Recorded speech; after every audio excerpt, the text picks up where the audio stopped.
கோஆப்டெக்ஸுங்கிறது ஒரு கூட்டுறவு நிறுவனம். 2012 நான் வர்றப்ப அது ஒரு நட்ட நிறுவனம். ஸ்டாஃபுக்காக நீங்கள் ஃபைட் பண்ணியிருக்கீங்க. ஆமாம் ஆமாம், அது ஊடகத்துல எல்லாம் வந்திருக்கு. நீங்கள் கேட்குறதுனால நான் அதை சொல்கிறேன்.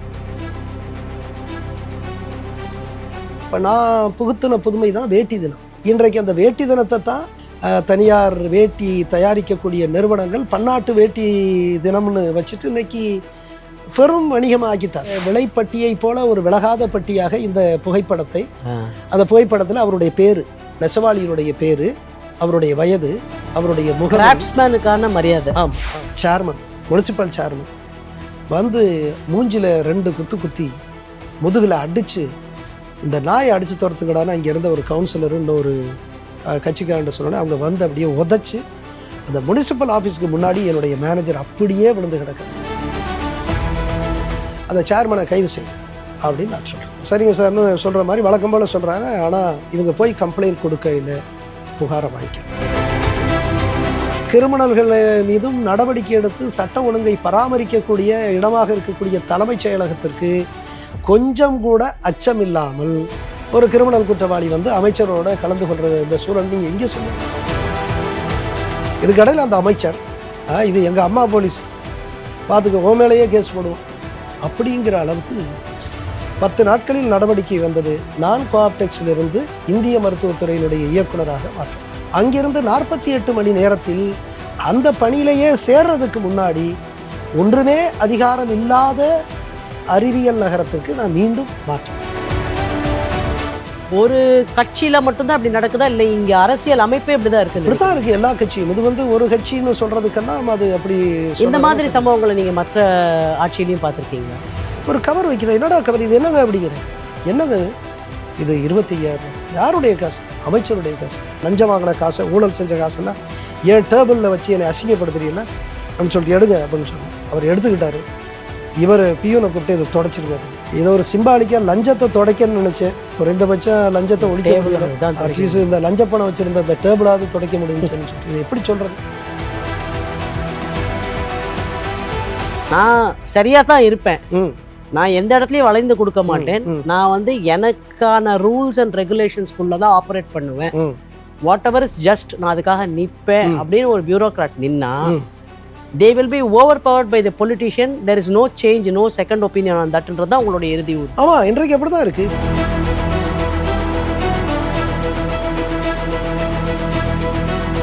தங்கமயிலில் வெல்கம் 2026 கோல்டன் சேல் டிசம்பர் 24ஆம் தேதி வரை நீங்கள் வாங்கும் ஒவ்வொரு 4 கிராம் தங்கத்திற்கும் 2026 ரூபாய் தள்ளுபடி. ஆனா நீங்க கோஆப்டெக்ஸ்க்கு வந்ததுக்கு அப்புறம் அங்க நீங்க சில பிரச்சனைகளை என்கவுண்டர் பண்றீங்க. Can you speak on that, sir? இப்போ அது வந்து அது ஊடகத்தில் கூட ஒரு ஸ்டாஃபுக்காக நீங்கள் ஃபைட் பண்ணியிருக்கீங்க. ஆமாம் ஆமாம், அது ஊடகத்துல எல்லாம் வந்திருக்கு. ஓரளவு பேசப்பட்ட ஒரு பொருள் தான். நீங்கள் கேட்குறதுனால நான் அதை சொல்கிறேன். இப்போ கோஆப்டெக்ஸில் நான் வரையில் வந்து என்னை வந்து அன்றைக்கு அதிமுக அரசு, கோஆப்டெக்ஸுங்கிறது ஒரு கூட்டுறவு நிறுவனம். It's an apex cooperative society, ஒரு தலைமை கூட்டுறவு சங்கம் அப்படி தான் சொல்லலாம். ஒரு கூட்டுறவு நிறுவனம், ஒரு கூட்டுறவு சங்கம். அன்றைக்கு 2012 நான் வர்றப்ப அது ஒரு நட்ட நிறுவனம். அது ஒரு நட்டத்தில் இயங்கி கொண்டிருந்த ஒரு நிறுவனம். எப்போ 95லேருந்து அது நட்டத்தை சந்திச்சிட்ருக்கு. நான் போகிறது 2012, ஏறக்குறைய 17 ஆண்டுகளும் அது நட்டத்தில் இருக்குது. அப்போ நான் போகிறேன். இதை இப்போ நான் போய் பார்க்குறேன், அதெல்லாம் ஆய்வு செய்கிறேன், எப்படி அதை முன்னேற்றலாம் அப்படிங்கிற மாதிரி நம்ம யோசிச்சுட்டு பல புதுமைகளை நான் புகுத்துறேன். அன்றைக்கு இப்போ நான் புகுத்தின புதுமை தான் வேட்டி தினம். வேட்டி தினம் நான் சொல்கிறத விட நாங்கள் அறிமுகப்படுத்துகிறோம்னு சொல்லலாம். கோஆப்டெக்ஸில் நான் போன காலகட்டத்தில், பணியாற்றின காலத்தில் அந்த வேட்டி தினம். இன்றைக்கு அந்த வேட்டி தினத்தை தான் தனியார் நிறுவனங்கள், தனியார் வேட்டி தயாரிக்கக்கூடிய நிறுவனங்கள் பன்னாட்டு வேட்டி தினம்னு வச்சுட்டு இன்னைக்கு பெரும் வணிகமாக ஆக்கிட்டாங்க. அதுக்கெல்லாம் ஊற்றுக்கண்ணாக இருந்தது எங்களுடைய இந்த வேட்டி தின அறிவிப்பு. அது மாதிரி நிறையா செஞ்சு 1.5 ஆண்டுகளில் I was able to convert that loss making entity into a profitable trading organization. 1.5 ஆண்டுகளில் நான் வந்து அதை லாபமாக மாற்றிட்டேன். ஒரு புதிய டிசைன் ஸ்டுடியோ ஆரம்பித்தேன். அந்த குவாலிட்டி கண்ட்ரோல் மெஷர்ஸ் அதெல்லாம் நிறைய செஞ்சேன். நிறைய சொல்லிட்டே போகலாம், நிறைய சொல்லிட்டு போகலாம். நான் தான் முதன்முறையாக இந்த இந்த சேலை, பெண்கள் அணியக்கூடிய இந்த சேலை, அது பட்டு சேலையாக இருந்தாலும் சரி, பருத்தி சேலையாக இருந்தாலும் கைத்தறி தான் அடிப்படையில். அது பட்டாலும் பருத்தியாக இருந்தாலும் கைத்தறி தான். அதில் இந்த நெசவாளர்களுடைய ஃபோட்டோவை, புகைப்படத்தை, அதை வந்து எப்படி ஒரு ப்ரைஸ் டேக் மாதிரி, அதே போல் விலைப்பட்டியை போல் ஒரு விலகாத பட்டியாக இந்த புகைப்படத்தை, அந்த புகைப்படத்தில் அவருடைய பேர், நெசவாளியினுடைய பேர், அவருடைய வயது, அவருடைய கிராஃப்ட்ஸ்மேனுக்கான மரியாதை, ஆமாம் அந்த முகவரி, அதற்கு மேலாக இந்த 6 மீட்டர் நீளமுள்ள இந்த சேலையை நெய்வதற்கு எளிய நெசவாளி 18,000 முறைக்கு மேலாக தன் கையையும் காலையும் உடல் உறுப்புகளையும் இயக்க வேண்டியிருந்ததுன்னு அந்த செய்தியை ஆங்கிலத்திலையும் தமிழ்லையும் போட்டிருந்தோம். அது இந்தியாவிலேயே அது முதன்முறை. இன்னும் சொல்லப்போனால் இதை நான் முன்மாதிரியாக எடுக்கணும்னு சொல்லிட்டு நான் வெளியில் வந்ததுக்கப்புறம் இன்றைய பிரதம அமைச்சருடைய தொகுதியான வாரணாசியில் லட்சக்கணக்கான நெசவாளர்கள், இஸ்லாமியர்கள், இந்து மக்கள் எல்லாருமே இருக்காங்க. அவர்களுக்கு வந்து இதை அறிமுகப்படுத்தணுங்கிறதுக்காக டெல்லியில் அந்த ஹேண்ட்லூம் கமிஷனர், மைய அரசு, ஒன்றிய அரசினுடைய கமிஷனர், அந்த ஹேண்ட்லூமில் நீங்கள் அறிமுகப்படுத்தியிருக்கக்கூடிய புதுமையை நாங்கள் இங்கே இதில் பிரதம அமைச்சருக்கு நாங்கள் காமிச்சு இங்கே அறிமுகப்படுத்தணும்னு நினைக்கிறோம் அப்படின்னு ஒரு 15 அந்த சாம்பிள்ஸை நான் வந்ததுக்கப்புறம் கேட்டாங்கன்னு எல்லாம் சொன்னான்னு வச்சுக்கல. இந்தியாவில் அப்புறம் நிறைய கர்நாடகா அது மாதிரி மாநிலத்தில். எதுக்காக சொல்கிறேன்னா, இப்படி பல்வேறு முயற்சிகளை செஞ்சு இது ரொம்ப ரொம்ப நிஜமாவே நெகிழ்ச்சியூட்டக்கூடிய ஒரு விஷயமா இருக்குது. ஏன்னா சில சமயத்தில் வந்து அது சிற்ப வேலையாக இருந்தாலும் சரி, என்ன கிராஃப்டாக இருந்தாலும், யார் அந்த கடைசியான கிராஃப்ட்ஸ்மேன் இருக்கார் இல்லையா, அவர் அடையாளம் மட்டும்தான் போகிறார்.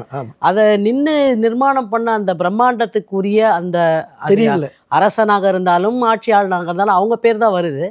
ஆனால் அது கடைசியாக இருக்கக்கூடிய அந்த நெசவாளியோ இல்லை அது யாரோ அவருடைய பேர் வரணும்னு நீங்கள் நினச்சது வந்து ரொம்ப ஒரு எனக்கு ரொம்ப தாட்ஸ், வெரி நோபல். எனக்கும் ஒரு ரொம்ப இந்த ஒரு எளிய ஏழை நெசவாளியை அடையாளப்படுத்தணுங்கிறது எனக்கு ஒரு ஆசை. அதை செஞ்சோம்னு வச்சுக்கோங்களேன். இப்படி நான் செஞ்சு இந்த 1.5 ஆண்டுகளில் 17 ஆண்டுகள் நட்டத்தில் இருந்த அந்த நிறுவனத்தை நான் லாபகரமாக மாற்றினேன். அது மட்டும் இல்லை, நீண்ட நாட்களாக கோஆப்டெக்ஸ்னால் நட்டத்தில் இருக்கக்கூடிய ஒரு நிறுவனங்கிறது மட்டும் இல்லாமல் ஒரு விருதோ அது மாதிரியான கிடைக்காத நிலையில் நான் முதன்முறையாக மிக அதிகமான தொகை, இதுகாரும் அது 85 ஆண்டு கால வரலாறு. இன்றைக்கி 1935ஆம் ஆண்டு தொடங்கப்பட்ட நிறுவனம் அது. நான் போகையில் கிட்டத்தட்ட 78-80 ஆண்டு நெருக்கி 80 ஆண்டு நெருக்கக்கூடிய ஒரு நிறுவனம். அந்த நிறுவனத்தில் மிக அதிகமான அளவுக்கு விற்பனையை செஞ்சேன், அதிகமான அளவுக்கான விற்பனை. அப்படி அதுக்கே நீங்கள் அட்வர்டைஸ்மெண்ட்ஸ் எல்லாம் அதிகமாக பண்ணீங்களோ உங்கள் பீரியடில்? சின்ன அளவில் தான் பண்ணேன். அதாவது ரொம்ப பெருசாக சொல்ல முடியாது, பட் தேவையான அளவு ரொம்ப கவனமாக. ஏன்னா கையில் காசும் இல்லை, அதனால் தேவையான அளவு பண்ணி சில இப்போ இந்த மேனேஜர்ஸ் அளவில் ரொம்ப ஊக்கப்படுத்தினேன். இல்லை அங்கே என்ன சிக்கல் வந்தது அப்போ உங்களுக்கு? எங்கே அதுக்கே வந்துடுறேன். இப்போ என்னென்னா 2 விருதுகள் வாங்கினேன், தேசிய அளவில் தேசிய விருதுகள் 2 வாங்கினேன். கிட்டத்தட்ட ஒரு 20 ஆண்டுகளுக்கு பிறகு நானே போய் டெல்லியில் வாங்கிட்டு வந்தேன். இவ்வளவு செஞ்சப்போ என்னுடைய ஒரு இது போன்று இந்த லாபகரமான இந்த சூழலுக்கு பங்களித்த நான் மட்டும் இல்லை, கடைநிலை ஊழியர் வரை பங்களிச்சிருக்கிறேன். அதில் பல மேலாளர்கள் உண்டு, கடையில் இருக்கக்கூடிய வேலை. எனக்கு 200 அங்காடி உண்டு, ஷோரூம்.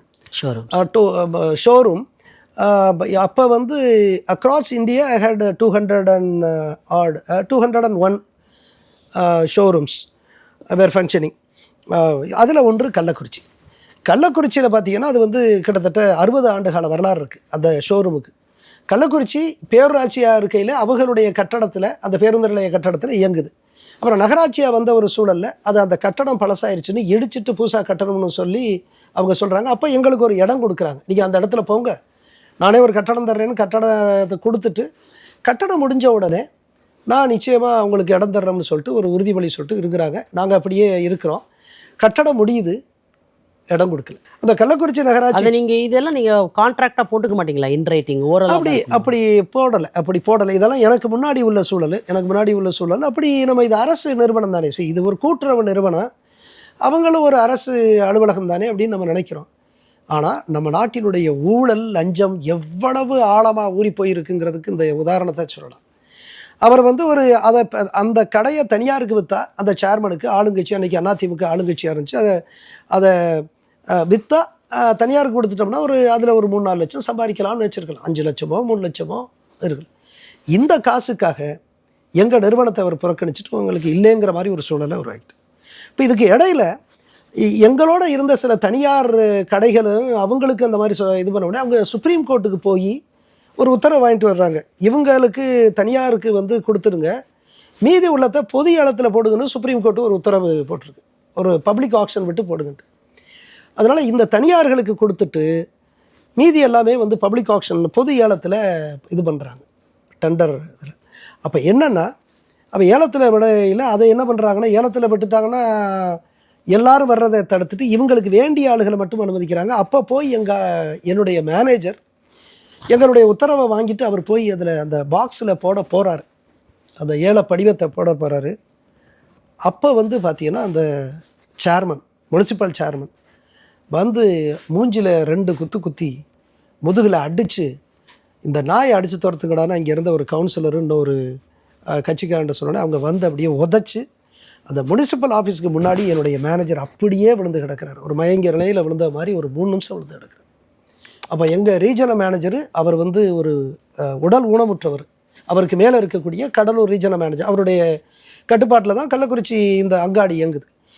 அவர் வந்து அப்படியே அப்புறம் போய் தூக்கி தண்ணியெல்லாம் தெளிச்சுட்டு ஒரு 10 நிமிஷம் கழித்து தான் அவர் பேசினாருங்கிற மாதிரி ஒரு சூழல்.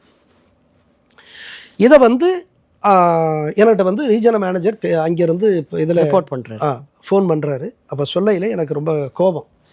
ஏன்னா இது போன்ற மேனேஜர் தான், நான் ஏன் லாபச்சூழலை அவ்வளோ விவரித்து சொல்கிறேன்னா, இவங்கெல்லாம் பங்களித்து தான் இந்த கூட்டுறவு நிறுவனத்தை லாபகரமான நிறுவனமாக மாற்றிருக்காங்க. அப்படிப்பட்ட ஒரு உண்மை ஊழியரை அடிபட்டு இது பண்ணுறாருன்னு சொல்லிட்டு எனக்கு கோபத்தில், நீங்கள் ஒன்றுமே செய்ய வேண்டாம், கள்ளக்குறிச்சி போலீஸ் ஸ்டேஷனில் போய் புகார் கொடுங்க நான் பேசிக்கிறேன்னு சொல்லிட்டு இது பண்ணுறேன்.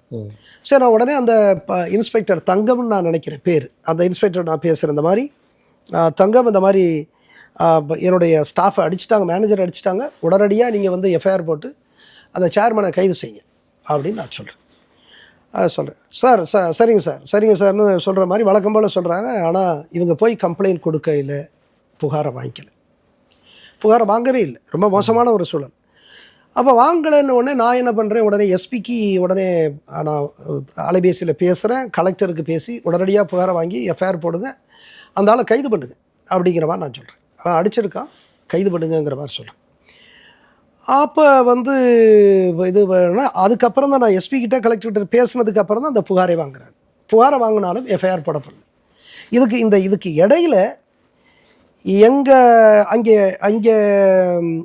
அங்கே இருக்கக்கூடிய அரசியல்வாதிகள், ஆளுங்கட்சியை சேர்ந்த அரசியல்வாதிகளும் இதை வந்து இந்த புகாரை திரும்ப பெறுறதுக்காக வற்புறுத்துகிறாங்க. அதுக்கு மேலே அன்றைக்கு எங்களுடைய துறை அமைச்சர் அவங்களே வந்து அந்த ரீஜனல் மேனேஜருக்கு அலைபேசியில் பேசி இதை உடனடியாக இதை வந்து இது புகாரை திரும்ப பெறுறதுக்கு நடவடிக்கை எடுக்கணும் அப்படின்னு சொன்னாங்க. அவர் பயந்து போய், ஐயா அம்மா எம்டி தான் சொல்லியிருக்காருமா, எம்டி உறுதியாக இருக்காரு, நீ போடலைன்னா உன் மேலே விஜிலன்ஸில் நான் வந்து விசாரணைக்கு உத்தரவிட்டுருவேன் அப்படின்னு சொல்லிட்டு என்கிட்ட வர்றாங்க.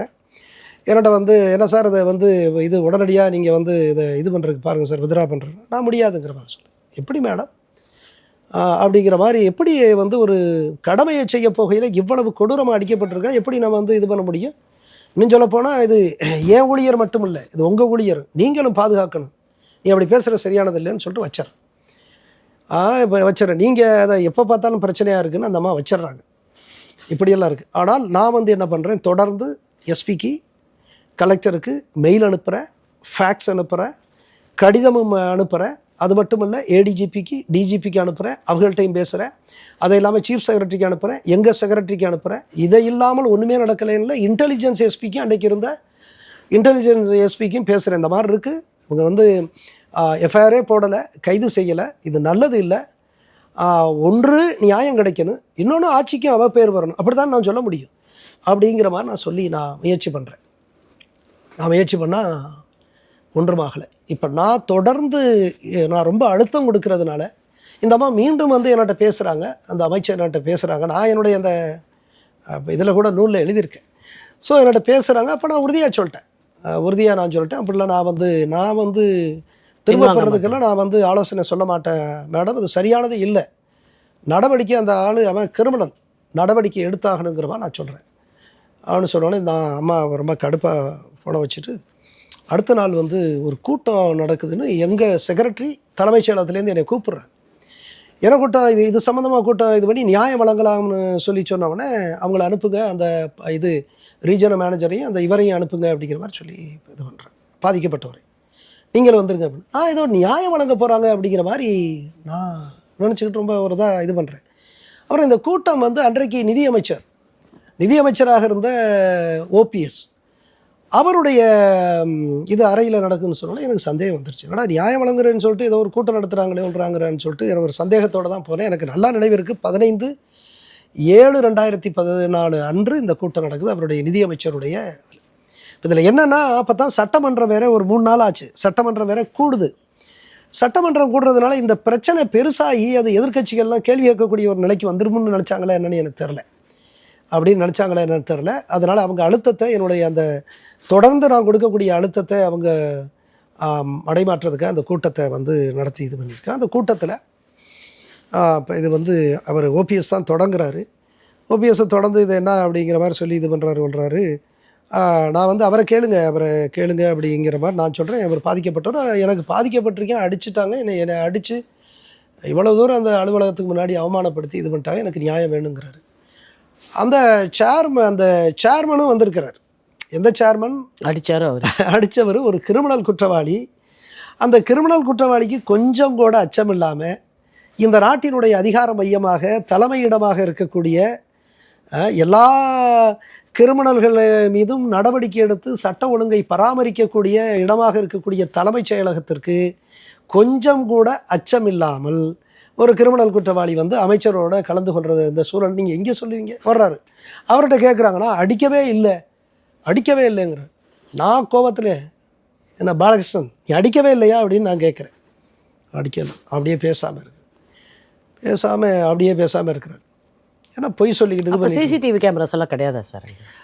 சிசிடிவி கேமரா இருக்குது, பட்டு இப்போ உள்ளரங்கில் நடக்கக்கூடிய கூட்டத்துக்கு வந்து அங்கே நடக்கிறதுக்கெல்லாம் கேமரா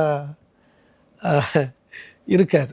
இப்போ என்னாச்சுன்னு சொன்னால் அப்படிங்கிற, நான் பக்கத்தில் ஒருத்தர் இருக்கார் டைரக்டர். அவர் வந்து அந்த கோஆப்டெக்ஸ் வந்து ஒரு கோஆப்ரேட்டிவ் பாடிங்கிறதுனால அந்த நிர்வாக குழு உறுப்பினர்கள் சொல்லுவாங்க, பழைய இதில் டைரக்டர்ஸ்ன்னு சொல்லுவாங்க. அவர் அதிமுகக்காரர், கடலூர்காரரு. அந்த கடலூர்காரரு அவரும் கூட போயிருக்காரு. எப்போ அந்த ஏலம் எடுக்கிறதுக்கு அவர் போயிருக்கார். அவருக்கு அதிமுகக்காரரு, அதனால் எங்கள் அந்த நிர்வாக குழுவில் அவர் ஒருத்தராக இருக்கார். அதனால் தான் கட்சியில் இருக்கங்கிறதுனால ஏதோ ஒரு செல்வாக்கை காட்டுறதுக்கு போகிறாரு. அங்கே நடந்ததை பார்த்துட்டு அவரே மிரண்டு போய் அவரே அந்த இடத்துல இது என்னடா ஜனநாயக நாடா, என்னடா அப்படி அக்கிரமம் பண்ணுறீங்கன்னு தன்னை அறியாமல் ஒரு கிராமத்து மனுஷனை போல் கத்திட்டார் அந்த இடத்துல. யார்? இந்த அதிமுக கட்சியைச் சேர்ந்த ஆளுங்கட்சியைச் சேர்ந்தவர் தன்னுடைய சக கட்சி நிர்வாகிகள் வந்து இந்த மேனேஜரை தாக்குறாருன்னு தன்னை அறியாமலே என்னடா இது அக்கிரமம் இருக்குது, அரசாங்க இது கவர்மெண்ட் அஃபீஷியல்ஸை இப்படி அடிக்கிறீங்க சொல்கிறீங்க, இது என்னடா ஜனநாயக நாடாங்கிற மாதிரி கொதிச்சு பேசுகிறார் அந்த இடத்துல. அந்த அடிச்சரை பார்த்துட்டு நிலகுலைஞ்சு போய் அவர் தான் இங்கே இருக்கிறார். அவரை பார்த்து கேட்டு நான் கேட்குறேன், அவரை பேரை சொல்லி கேட்குறேன். அவர் சொல்லுங்கள், நீங்கள் சொல்லுங்கள் என்ன நடந்துச்சு அப்படின்னா அவர் சொல்லவும் முடியாமல் மெல்லவும் முடியாமல் அப்படி இருக்கார். காரணம் என்னென்னா, சொல்லிட்டா அவருடைய எதிர்காலம், அவர் ஆளுங்கட்சியில் இருக்கார், அவருடைய எதிர்காலத்தை அமைச்சர்கள்லாம் ஒன்றும் இல்லாமல் ஆக்கிடுவாங்க. அதனால் சொல்ல முடியலை. அதே நேரத்தில் பொய்யும் சொல்ல முடியலை. ஏன்னா உண்மையாகவே அவர் அந்த இடத்துல இருந்திருக்காரு, என்னையை பார்க்குறாரு, பொய்யும் சொல்ல முடியாமல் மெய்யையும் சொல்ல முடியாமல் அப்படி நிற்கிறார். இப்படிப்பட்ட ஒரு சூழல். இதுக்கடையில் அந்த அமைச்சர் இவளை வந்து இங்கே பாரு, நீ இது இப்போ இந்த புகாரை திரும்ப பெறலைன்னு சொன்னால் இது எங்கள் அம்மா ஆச்சு, இது எங்கள் அம்மா போலீஸ், பார்த்துக்க ஓ மேலேயே கேஸ் போடுவோம் அப்படிங்கிற அளவுக்கு பேசுகிறேன். அப்படிலாம் பேசாதீங்க மேடம் அப்படின்னு சொல்கிறேன். நீங்கள் தான் எல்லாத்தையும் இது பாதுகாத்து வச்சுருக்கீங்க, நீங்கள் தான் எல்லாத்தையும் பாதுகாத்து வச்சு அவங்களுக்கு நீங்கள் தான் எல்லாம் சொல்லி கொடுத்து வச்சுருக்கீங்க அப்படின்னு சொன்னோடனே நான் எனக்கு கொஞ்சம் கோவம் வந்துருச்சு. அப்படிலாம் நான் இதில் நியாயத்துக்காக நிற்கிறேன், நான் தான் சொல்லி கொடுத்தது பண்ணுறேன் சொல்ல வேண்டாம் மேடம். அப்படியெல்லாம் எனக்கு அப்படி ஒரு ஐஏஎஸ் பதவியே தேவையில்லை. அந்த ஐஏஎஸ் பதவியை தூக்கி போட்டுட்டு நான் ஒரு வக்கீலாக போய் உங்களை போல் ஒரு வக்கீலாக போய் நான் பொழைச்சிக்கலாம்னா அங்கேயே சொல்கிறேன். இதெல்லாமே இப்போ எல்லாருக்கும் முன்னாடி நான் சொல்கிறேன். இப்படியெல்லாம் நடந்து கடைசிக்கு அந்த அந்த மேனேஜரை ஒரு வகையில் கெஞ்சுறதுக்கு கெஞ்சி அல்லது மிரட்டுற இடத்துல மிரட்டி அவரை புகாரை வாபஸ் பெற வைக்கிறேன். இது எனக்கு ரொம்ப பின்னடைவாயிருச்சு. இவ்வளவு முயற்சி தன்னந்தனியாக ஒரு மனுஷன் நியாயத்துக்காக போராடுற என்னுடைய ஊழியர். உங்களுக்கு அப்போது அந்த வாபஸ் வாங்கின அந்த உங்களுடைய எம்ப்ளாயி மேனேஜர் மேலே என்ன ஃபீலிங் இருந்தது? ஒரு கலவையான ஒரு உணர்வு தான் இருந்துச்சு. ஒரு கோபமும் ஒரு பக்கம், இன்னொரு பக்கம் பரிதாபமும் இருந்துச்சு. இந்த அமைப்பு வந்து அவ்வளவு வலிமையாக இருக்குது. யார் பாதிக்கப்பட்டானோ அடிபட்டு விழுந்து கிடக்கிறான், கடமையை செஞ்சதுக்கு அவனை காப்பாற்றுவதற்கு இந்த அமைப்பு தயாராக இல்லை. மாறா அதுக்காக இது ஒரு சார்பான ஒரு கட்சியில மட்டும்தான் அப்படி நடக்குதா, இல்லை இங்க அரசியல் அமைப்பே இப்படிதான் இருக்கு? இப்படித்தான் இருக்கு எல்லா கட்சியும். இது வந்து ஒரு கட்சின்னு சொல்றதுக்கெல்லாம் அது அப்படி. இந்த மாதிரி சம்பவங்களை நீங்க மற்ற ஆட்சியிலையும் பார்த்துருக்கீங்களா? இது மாதிரி இப்போ இது ஏற்கனவே கோஆப்டெக்ஸில் மதுரையில் இதே திமுக ஆட்சி காலத்தில் இது ஒரு ரீஜனல் மேனேஜரு ஏதோ ஒரு திமுக நிர்வாகி சொல்கிறதுக்கு அவர் கேட்கலன்னு சொல்லி போய் செருப்பால் அடித்ததா நான் கேள்விப்பட்டிருக்கேன். நான் பார்க்கல. பட் இது மாதிரி எல்லா கட்சியிலையும் எல்லா கட்சி ஆட்சியில் இருக்கிறப்பவும் நடக்குது. இதெல்லாம் இதுக்கு கட்சி இப்போ பியூரோக்ரஸி எதிர்த்து நின்னாலும் கூட you cannot over power the politicians அப்படின்றது தான் உங்களுடைய முடிந்த முடிவா? இல்லை, அதாவது பியூரோக்ரஸி எல்லாருமே நம்மளோட இருக்கிறது இல்லை கேட்குறேன் நான். இப்போ ஒரு பியூரோக்ராட்ன்றவர், இப்போ நீங்கள் ஒரு பியூரோக்ராட், பட் அவங்க ஒரு பியூரோக்ராட்டு நான் சரியாக தான் இருப்பேன், நான் எந்த இடத்துலையும் வளைந்து கொடுக்க மாட்டேன், நான் வந்து எனக்கான ரூல்ஸ் அண்ட் ரெகுலேஷன்ஸ்குள்ளே தான் ஆப்ரேட் பண்ணுவேன், வாட் எவர் இஸ் ஜஸ்ட் நான் அதுக்காக நிற்பேன் அப்படின்னு ஒரு பியூரோக்ராட் நின்னா they will be overpowered by the politician. There is no change, no second opinion on thatன்றது தான் உங்களுடைய இறுதி ஊர். ஆமாம், இன்றைக்கு அப்படி தான் இருக்குது. இப்போ இதில் என்ன நடந்துச்சு, எனக்கு நான் கோவம் வருது. கோவம் வந்ததுக்கப்புறம் நான் வந்து ஒரு தலைமைச் செயலர் சீஃப் செக்ரட்டரிக்கு நான் ஒரு நீண்ட கடிதத்தை எழுதுகிறேன். 10 பக்கம் உள்ள ஒரு கடிதத்தை எழுதுகிறேன். நடந்த எல்லாவற்றையும் விவரிக்கிறேன். இந்த ஓபிஎஸ் தலைமையில் நடந்தது வந்து ஒரு கட்ட பஞ்சாயத்தை போல் நடந்திருக்கு ஒன்றிருக்கு. இதில் அமைச்சர் படியெல்லாம் பேசியிருக்காங்க, மிரட்டி என்னுடைய ஊழியர் வந்து இப்போ my manager, my staff who discharged his legitimate assigned duty was criminally assaulted by the chairman, by the municipal chairman belonging to the ruling party. இது வந்து எந்த வகையில் நியாயம்? அமைச்சர் வந்து இந்த மாதிரியெல்லாம் இவ்வளவு மோசமாக சொல்கிறாங்க. அதனால் இதை வந்து நீங்கள் முதலமைச்சருடைய கவனத்துக்கு எடுத்துகிட்டு போய் இதை பற்றி விரிவான விசாரணை நடத்தி உரியவர்கள் மீது நடவடிக்கை எடுத்தும் என்னுடைய மேலாளருக்கு நியாயத்தை வழங்க கோரியும் நான் ஒரு நீண்ட கடிதத்தை எழுதினேன். நான் நியாயத்தை எதிர்பார்த்தேன், நடவடிக்கை எதிர்பார்த்தேன்.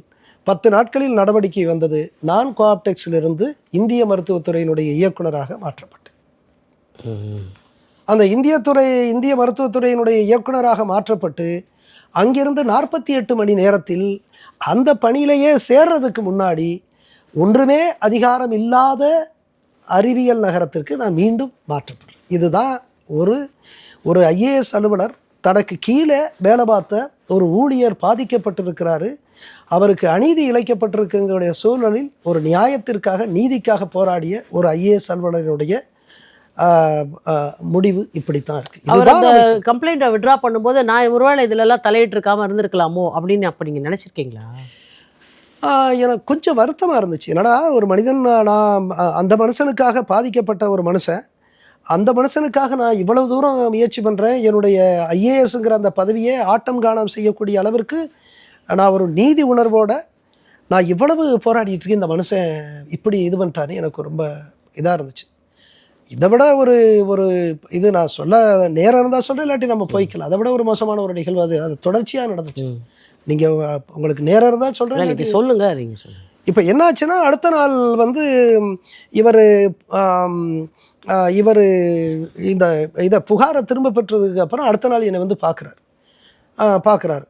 என்னை திரும்ப பெற்றுட்டு அமைச்சரை பார்த்துட்டு வந்து பார்த்துட்டு நான் அவரை வந்து அப்போ தான் என்னை புகாரை பெற்றதுக்கு பிறகு முதல் முறை என்னை பார்க்குறாரு. அடுத்த நாள் நான் வந்து முதல்ல அவரெல்லாம் வரையில் உடனே அவரை அனுப்புங்க அப்படின்னு சொல்லுவேன். ஏன்னா அவர் பாதிக்கப்பட்ட ஒரு மனிதர், அவருக்கு நீதி வழங்கணும், நான் அவரோட நிற்கிறேங்கிற அவருக்கு அந்த உணர்வு வலிமை வரணுங்கிறக்க உடனே அனுப்புங்கன்னு சொல்லி வந்து உட்கார சொல்லி எல்லாம் இது பண்ண சொல்லுவேன். இப்போ வந்து நான் கூப்பிடலை.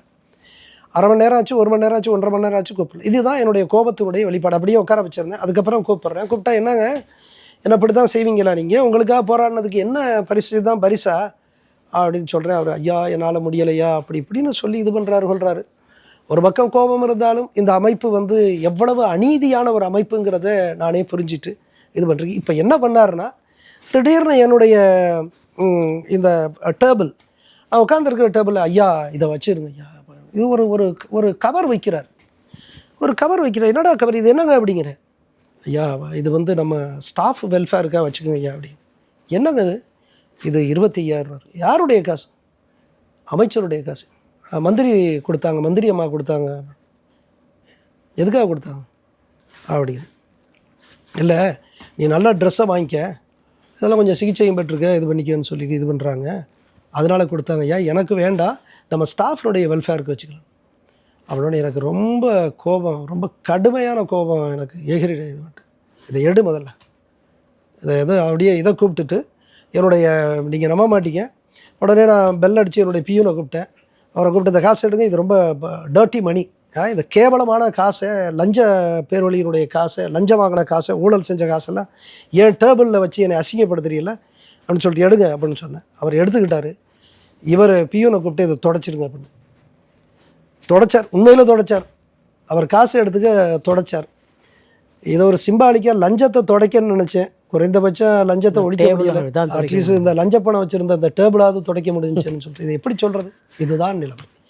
சரி, அநீதிகள்லாம் இந்த அமைப்பினுடைய ஒரு அங்கமாக இருக்குது. நீதிக்காக போராடக்கூடியவன் ஐஏஎஸ் அலுவலராக இருந்தாலும் இந்த சவால்களை எல்லாம் கடந்துட்டு தான் ஒரு மனுஷன் வரணுங்கிறதா இன்றைக்கு தமிழ்நாட்டின் அல்லது இந்த நாட்டினுடைய நிலைமைங்கிறத படித்தவங்க எல்லாருமே புரிஞ்சுக்கிட்டு இதற்கு ஏதாவது ஒரு பங்களிப்பு செய்யணும்னு தான் நான் எல்லா படித்த தமிழ்நாட்டு இளைஞர்கள், படித்த பெருமக்கள், உங்களை போன்ற அறிவுஜீவிகள், சிந்தனையாளர்கள், ஊடகவியலாளர்கள்ட்ட நான் இதைத்தான் நான் சொல்லிட்டு வர்றேன்.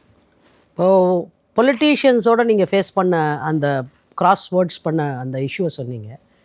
கார்ப்பரேட் கம்பெனியை நீங்கள் யோபை இட்ஸ் ஹான் அப்படிம்பாங்க.